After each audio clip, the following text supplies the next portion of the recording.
Manhattan was drowning in the damp weight of autumn fog, thick with the smell of engine oil and cheap tobacco. 9-year-old Luca had stayed out far too late. In the pocket of his patched trousers rested 3 copper cents, an honest win from a street game. To a boy from the lower blocks, it felt like a fortune, enough for bread or a few apples if luck held. At home, his mother and younger brother Toby were waiting. To cut the walk short, Luca slipped into a narrow dead-end alley behind the glowing lights of the Paramount Theater. It was a mistake. Almost at once, he heard voices. At the far end of the alley, 3 men were holding a fourth.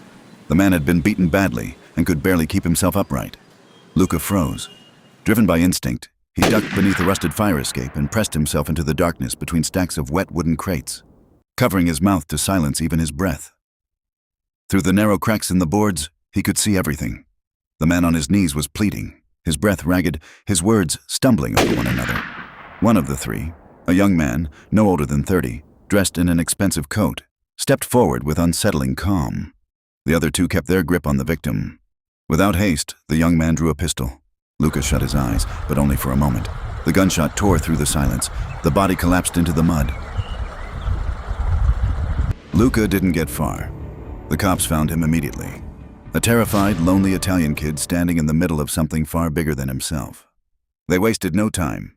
They shoved him into a squad car and took him straight to the station because they understood exactly what he was. The only witness in all of New York. The only one who had seen everything from beginning to end. For Luca, everything moved too fast. "Bring them in. Let's do the lineup."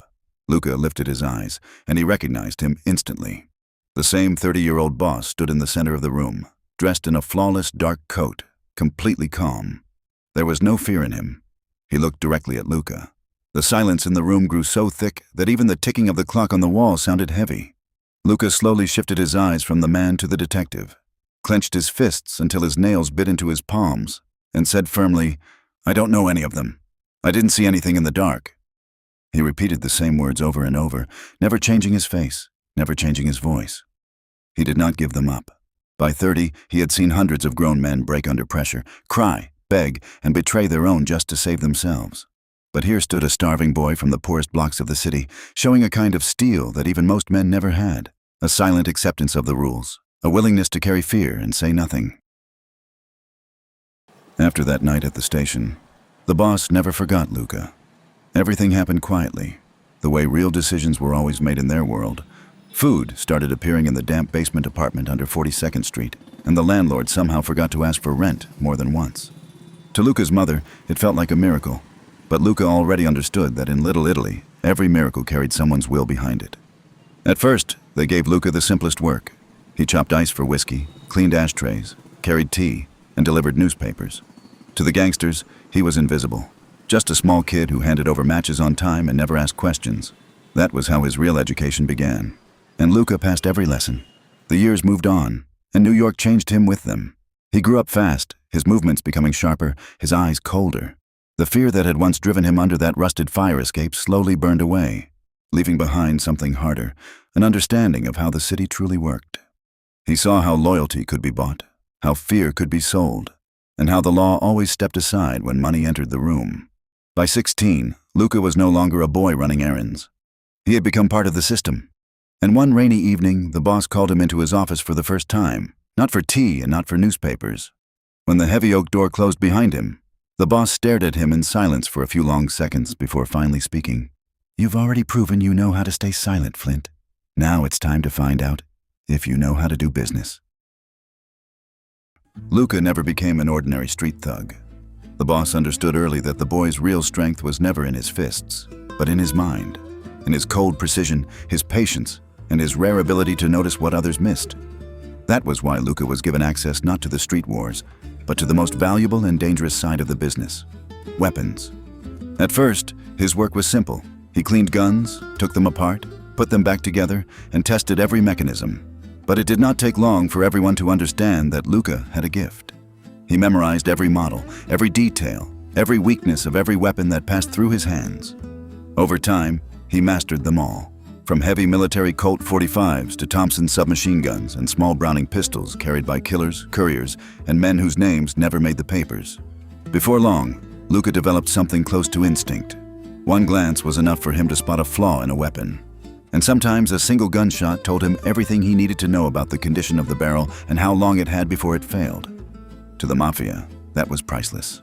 Too many men had died not because of enemy bullets, but because their own guns had betrayed them. Luca changed that.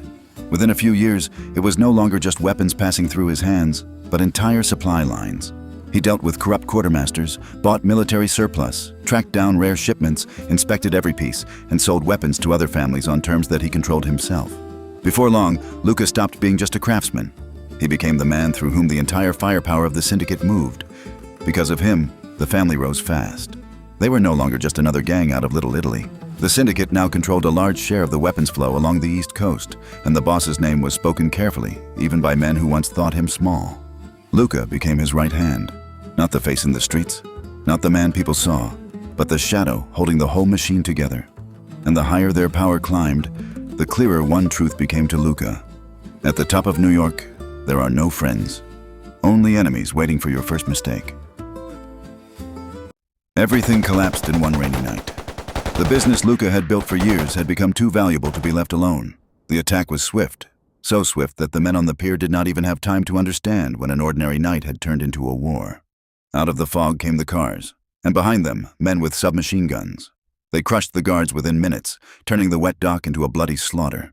Those who were still standing were cut down under heavy gunfire, while crates of weapons were torn apart by bullets and burst into flames right where they stood.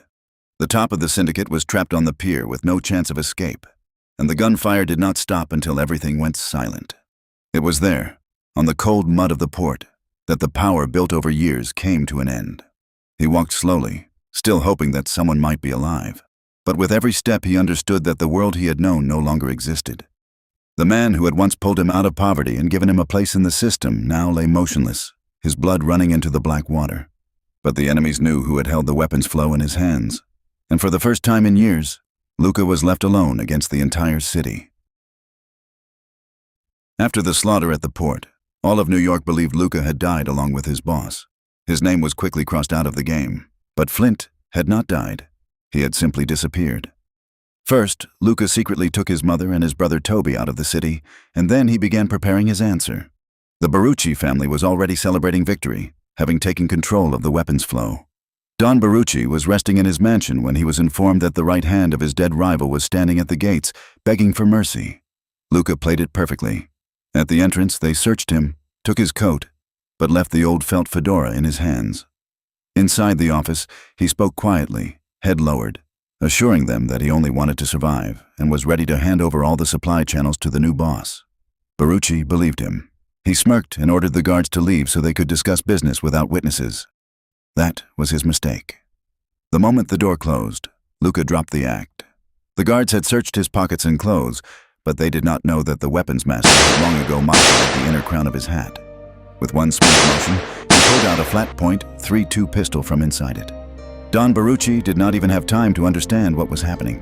2 muffled shots, and the man who had destroyed Luca's former life collapsed onto the expensive carpet. The debt was paid. Luca took neither the money, nor the power, nor the weapons business. He climbed out through the mansion window into the rainy night and disappeared into the fog. To New York, he remained what they believed him to be, a dead man who rose from the ashes for one night only, just to remind them, Flint does not break.